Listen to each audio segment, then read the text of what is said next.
तुला माहिती आहे का, अभ्यासातील सर्वात कठीण गोष्ट कोणती असते?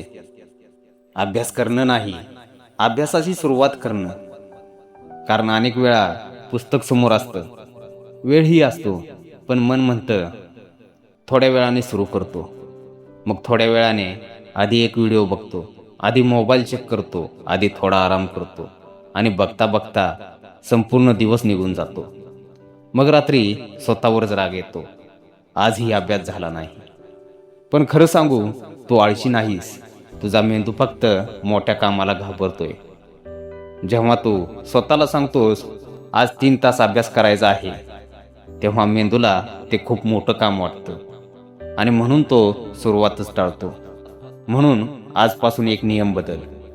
3 तासाचा विचार करू नकोस, फक्त 5 मिनिटाचा विचार कर. हो, फक्त 5 मिनिट.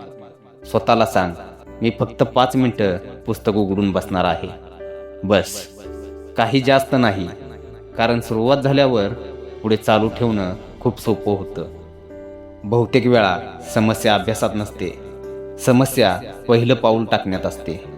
आणि एकदा ते पाऊल टाकलं की शरीर आणि मन दोन्ही हळूहळू कामात गुंतायला लागतात.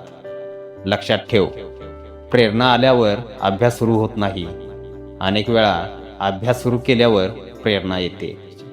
म्हणून प्रेरणेची वाट बघू नकोस, सुरुवात कर. अगदी छोट्या प्रमाणात का असेना, पण आजच कर.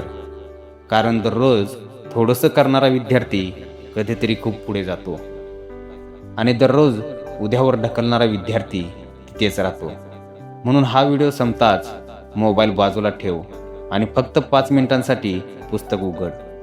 कदाचित तुझा आजचा अभ्यास या क्षणापासून सुरू होईल. जर आजच अभ्यासाची सुरुवात करणार असशील तर कमेंटमध्ये आत्ताच सुरू करतो असं लिही.